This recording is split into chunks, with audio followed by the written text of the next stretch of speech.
Hello दोस्तों, स्वागत है आपका हमारे YouTube चैनल में। दोस्तों, हम लोग कला के तत्व देख रहे हैं और कला तत्व के तत्व के अंतर्गत पिछले वीडियो में हम लोगों ने कला का एक महत्वपूर्ण तत्व वर्ण अर्थात रंग को देखे थे और आज के इस वीडियो में कला के दूसरे महत्वपूर्ण तत्व रेखा अर्थात लाइन को देखेंगे। दोस्तों, अगर रेखा क्या है इस पर बात की जाए तो दो बिंदुओं के बीच की दूरी को रेखा कहते हैं। जैसे मान लीजिए दो बिंदु है और इसके बीच की दूरी को रेखा कहते हैं। असल में भारतीय चित्रकला का जो मूल आधार है वह रेखा ही रहा है और अपने भावों को चित्रों के रूप में व्यक्त करने की मानवीय इच्छा से ही रेखा का जन्म हुआ और भारतीय चित्रकला का मूल आधार आप लोगों को बताए कि रेखा ही रहा है। चाहे भारत में प्रागैतिहासिक चित्रकला हो, गुफाओं में चित्रकला हो, पाल शैली, अपभ्रंश शैली, मुगल शैली, राजस्थानी शैली, पहाड़ी शैली, इन सभी शैलियों में रेखा की प्रधानता है। परंतु यूरोपीय चित्रकला में रेखा के स्थान पर रंग को प्रधानता दी गई है और यहाँ पर रंगों के माध्यम से चित्रों में यथार्थता के भाव को दिखाने का प्रयास किया गया है। लेकिन यूरोप में भी आपकी बाइजेंटाइन कला के बारे में विस्तार से जब हम लोग यूरोपीय चित्रकला पढ़ेंगे तब वहां देखेंगे। बाइजेंटाइन कला और यूनानी कला, यूरोप में दो ऐसी कलाएं हैं। इन कलाओं में रेखा को महत्व दिया गया है, न कि रंग को। ये एक तरह से अपवाद भी हो सकता है। तो यहाँ कई प्रश्न बने हुए हैं परीक्षा में। पहला प्रश्न तो ये बना हुआ है कि दो बिंदुओं के बीच की दूरी को क्या कहते हैं और भारतीय चित्रकला में किसकी प्रधानता है, चित्रकला में किसकी प्रधानता है। एक चीज ध्यान दीजिएगा, अगर भारतीय चित्रकला में किसकी प्रधानता है तो रेखा लगाइएगा और अगर भारतीय शब्द का प्रयोग नहीं किया गया है, केवल पूछा गया है कि चित्रकला में किसकी प्रधानता है, तब आप रंग लगाइएगा। या यूरोपीय चित्रकला में किसकी प्रधानता है तब भी रंग विकल्प को ही वरीयता दीजिएगा। तो भारतीय चित्रकला, अगर भारतीय शब्द जुड़ा हुआ है तो आप रेखा को ही वरीयता दीजिएगा कि भारतीय चित्रकला रेखा प्रधान है, यूरोपीय चित्रकला रंग प्रधान है। या केवल चित्रकला में किसकी प्रधानता है तब भी आप रंग लगाइएगा। तो अगर यहां तक क्लियर हो गया हो तो हम लोग आगे बढ़ते हैं और देखते हैं कि रेखाओं की दिशाएं कितनी होती हैं। तो अगर रेखाओं की दिशाओं की बात की जाए तो रेखाओं की मुख्यतः तीन दिशाएं होती हैं। नंबर एक, क्षैतिज रेखा, आप देख रहे होंगे, ऊर्ध्वाधर रेखा और कर्णावत रेखा। तो सामान्य रूप से दिशाओं के आधार पर तीन प्रकार की रेखाएं होती हैं और चित्र में रेखाओं की दिशा के आधार पर कई भाव उत्पन्न किए जा सकते हैं, जैसे दूरी का, निकटता का, व्याकुलता, विश्राम, शांति, गति इत्यादि भावों को रेखा के माध्यम से व्यक्त किए जा सकते हैं। और इन रेखाओं से भी विभिन्न प्रकार के भाव उत्पन्न होते हैं और यहाँ से भी प्रश्न पूछे गए हैं। तो किस प्रकार की रेखाओं से किस प्रकार के भाव उत्पन्न होते हैं, थोड़ा सा ये देखिएगा। ये भी महत्वपूर्ण है लेकिन थोड़ा सा बोरिंग टाइप का लगता है ये भी। और इसमें सबसे पहले हम लोग देखेंगे अस्पष्ट और धूमिल रेखा। और अस्पष्ट और धूमिल रेखा लोग जैसा कि चित्रों के माध्यम से भी देख रहे हैं। और अस्पष्ट और धूमिल जो रेखाएं होती हैं वो चित्रों के पृष्ठभूमि में खींची जाती हैं और इससे दूरी का आभास होता है। एक और रेखा है स्पष्ट और सुदृढ़ रेखा। और स्पष्ट और सुदृढ़ रेखा, यह रेखा चित्र के अग्रभूमि में खींची जाती है और इससे निकटता का बोध होता है। एक और रेखा देखेंगे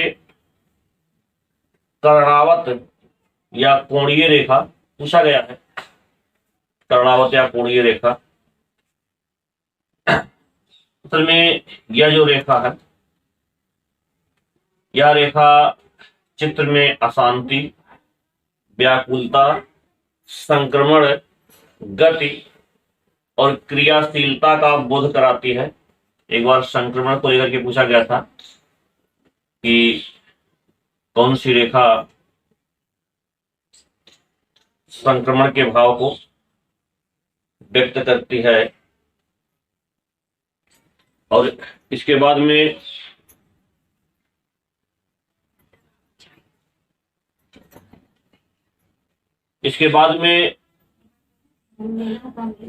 लंबवत या ऊर्ध्वाधर रेखा, यह किस तरह के भाव को व्यक्त करती है।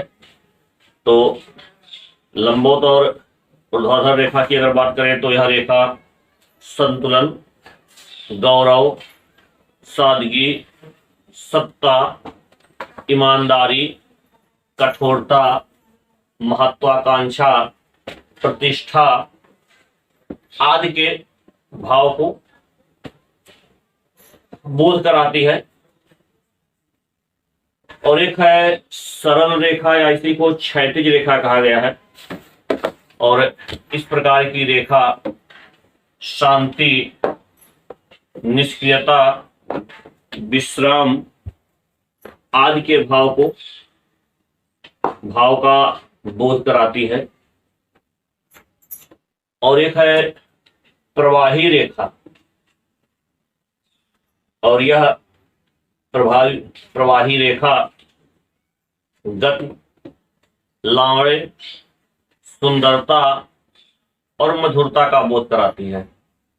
आस्था पर्दा उधर कर दो। कौन सा ये वाला?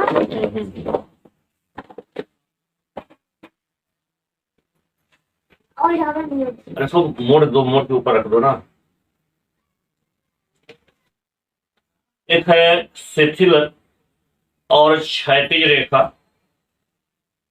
यह रेखा दुख के भाव को व्यक्त करती है। और एक है किंचित घुमावदार रेखा, छोटा सा, तो बहुत कम जो है घुमा हुआ रेखा होता है। तो किंचित घुमावदार रेखा यह शिथिलता, लोच, कोमलता, स्त्रैणता, मादकता इत्यादि के भाव को व्यक्त करती है। और अत्यधिक मुड़ी हुई रेखा, यह रेखा शक्ति, क्रियाशीलता, प्रभावशीलता इत्यादि के भाव को व्यक्त करती है। अभी रेखाओं में कुछ और रेखा हैं जो विभिन्न प्रकार के भाव को व्यक्त करते हैं। और एक रेखा है अत्यधिक टेढ़ी मेढ़ी रेखा। यह रेखा मानसिक असंतुलन, आशंका, अनिश्चितता आघात और हलचल का बोध कराती है नीचे की ओर गिरती हुई वर्तुल रेखा, और यह रेखा शांति, समर्पण, शिथिलता और निराशा आदि के भाव को व्यक्त करती है। और एक पुंजीय रेखा, और एक पुंजीय रेखा यानी एक बिंदु से निकलने वाली रेखा, और इस रेखा से प्रसार, शोभा और एकाग्रता के भाव को व्यक्त किया जाता है। इसके अलावा एक और रेखा है, महत्वपूर्ण रेखा है कुंडलित रेखा, और यह कुंडलित रेखा लावण्यपूर्ण गति का बोध कराती है।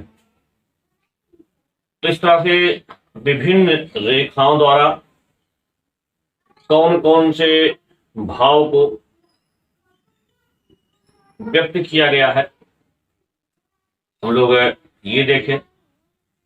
रेखा है क्या, भारतीय चित्रकला में किसकी प्रधानता है, दिशाओं के आधार पर रेखाएं कितनी प्रकार की होती हैं, ये भी कला के तत्व का दूसरा महत्वपूर्ण अंग है।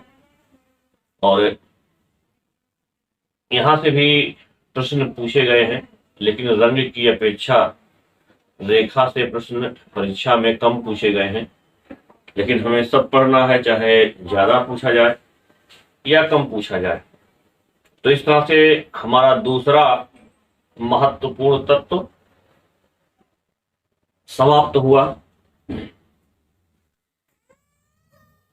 और रेखा के पश्चात हम लोग एक और तत्व देखेंगे, आकृति, रूप, या इसी को इंग्लिश में शेप कहा गया है।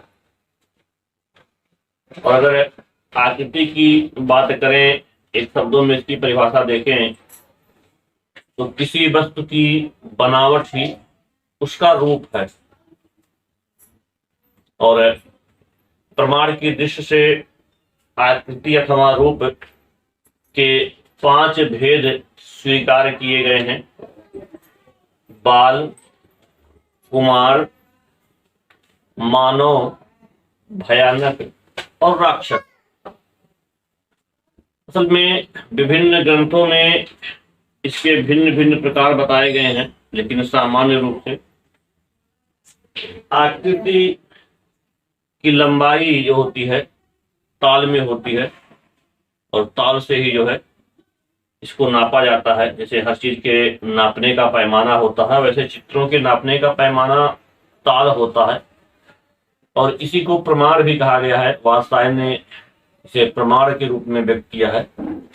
रूप भेदा प्रमाणान भाव लावण्योजनम सादृश्य वर्णिका भंग इत चित्त सारंगकम। इसकी चर्चा हम लोग पहले भी किए हैं। और हम लोग अगर देखें तो आदिकाल से ही जो है मानव रूप के माध्यम से अपनी भावनाओं को व्यक्त करता रहा है। और संपूर्ण संसार में देखें तो हमें देखने पर कई तरीके से बने हुए रूप मिलते हैं। और इन रूपों में अगर हम लोग देखें, इनसे 2 प्रकार के भाव व्यक्त किए जाते हैं। एक तो आपका है प्रत्यक्ष रूप, या इसी को मूर्त रूप कहा गया है या यथार्थ रूप कहा गया है। और आपका दूसरा है अप्रत्यक्ष रूप, या इसी को अमूर्त कहा गया है, अमूर्त रूप कहा गया है। लोग अगर रूपों में देखें कि प्रत्यक्ष रूप क्या है या मूर्त रूप क्या है? दरअसल इस रूप में वस्तुओं को हूबहू दिखा दिया जाता है और वह रूप प्रत्यक्ष रूप या मूर्त रूप होता है। उदाहरण स्वरूप जैसे आम के चित्र को हमें दिखाना है तो देखने पर वह आम के चित्र ही प्रतीत हों। ऐसा नहीं कि हमने आम का चित्र बनाया और देखने वाले ने कहा कि अमरूद का बहुत सुंदर चित्र बना है, तब वो प्रत्यक्ष रूप नहीं रह जाएगा। प्रत्यक्ष रूप होता है वह कि जो हूबहू हो, यानी जो जैसा होता, जैसे आम होता है वो आम ही की तरह दिखे और देखने वाला पहचान भी जाए कि हाँ यह आम है, तो वो प्रत्यक्ष रूप कहलाता है। और दूसरा है अप्रत्यक्ष रूप या अमूर्त रूप। असल में इस तरह के रूप चित्र में जो आकृति दिखाई जाती है उसका कुछ अलग ही अर्थ होता है। जैसे स्वास्तिक का चिन्ह है, यह अमूर्त रूप है। यह सुख संपन्नता और वैभव का प्रतीक है, कल्याण का प्रतीक है। लेकिन रूप आप देखेंगे तो किसी तरह से स्वास्तिक का चिन्ह दिखेगा, तो ये अप्रत्यक्ष रूप है या अमूर्त रूप है। तो ये रूप के दो प्रकार आप लोग देख लिए, मूर्त रूप और अमूर्त रूप। लेकिन अगर हम लोग देखें कि किसी भी चित्र में रूपों का समायोजन दो प्रकार से किया जाता है, यानी हम किसी चित्र में किसी रूप को बनाते हैं तो दो प्रकार से समायोजित करते हैं। नंबर एक सक्रिय रूप और नंबर दो सहायक रूप। सक्रिय रूप की अगर हम बात करें तो सक्रिय रूप वह रूप होता है जो जिस पर दर्शक की दृष्टि सबसे पहले पड़ती है, और यह सक्रिय रूप चित्र का मुख्य भाग होता है। और प्रयास किया जाता है कि यह चित्र जो है चित्र के केंद्र में बने, इसके तान जो है वो प्रकाशित हो, रूप स्पष्ट हो। और दूसरा है सहायक रूप। चित्रों में सक्रिय रूप के साथ साथ सहायक रूप का भी महत्व है, और सहायक रूप भी चित्रों में मुख्य रूप की शोभा बढ़ाता है, सुंदरता बढ़ाता है। लेकिन जो सहायक रूप होता है वह चित्र के पृष्ठभूमि में बनाई जाती है। कभी कभी उसके तान प्रकाशित नहीं होते हैं। तो ये दो रूप हो गए, सक्रिय रूप और सहायक रूप। में एक और महत्वपूर्ण चीजें हैं, और वह है आकृति का मन पर प्रभाव और उसका अर्थ। आकृति का क्या प्रभाव है और उसका क्या अर्थ है, किस प्रकार की आकृति होती है, उसका क्या मन पर प्रभाव पड़ता है और क्या उसका अर्थ है। अगर हम लोग देखें तो आकृति में एक है क्षैतिज दिशा में बना हुआ आयत। दोस्तों, क्षैतिज दिशा में बना हुआ आयत और यह रूप अथवा आकृति शांति और स्थिरता के भाव को प्रदर्शित करता है। एक है ऊर्ध्वाधर दिशा में बना हुआ आयत, और ऊर्ध्वाधर दिशा में बना हुआ आयत, यह रूप आकांक्षा के भाव को प्रदर्शित करती है। अगली आकृति है वर्ग, इसकी चारों भुजाएं बराबर होती हैं और यह वर्ग स्थिरता के भाव को प्रदर्शित करता है। और इसके अलावा एक और आकृति है त्रिभुज, और यह त्रिभुज पौरुष का प्रतीक है और साथ ही साथ ऊंचाई और ऊर्ध्वाधर गति के भाव को प्रदर्शित करता है। और एक आकृति है उल्टा त्रिभुज, इसी को ट्रायंगल भी बोलते हैं। और उल्टा त्रिभुज, यह आकृति अधोमुखी गति अथवा नारीत्व के भाव को प्रदर्शित करती है। नारीत्व या स्त्रीणता इसको कह सकते हैं। और इसके अलावा एक है अंडाकार आकृति, और यह लावण्य के भाव को प्रदर्शित करती है। यहाँ से प्रश्न भी पूछा गया था। और एक है वृत्त, गोला सर्किल, यह पूर्णता के भाव को प्रदर्शित करता है। और एक और रूप है टेढ़ा मेढ़ा रूप, और टेढ़ा मेढ़ा जो रूप है यह अनिश्चितता, स्थिरता, चंचलता और आकुलता के भाव को प्रदर्शित करता है। और एक है आपका कटे फटे रूप, और यह कटे फटे रूप संघर्षपूर्ण स्थिति का प्रतीक है। तो इस तरह से हम लोग कला का एक और तत्व रूप अथवा आकृति को देख लिए। और रूप अथवा आकृति के पश्चात हम लोग अगले वीडियो में कला के और तत्वों की चर्चा करेंगे। इस वीडियो में बस इतना ही। हमसे जुड़ने के लिए आप सबका बहुत बहुत धन्यवाद।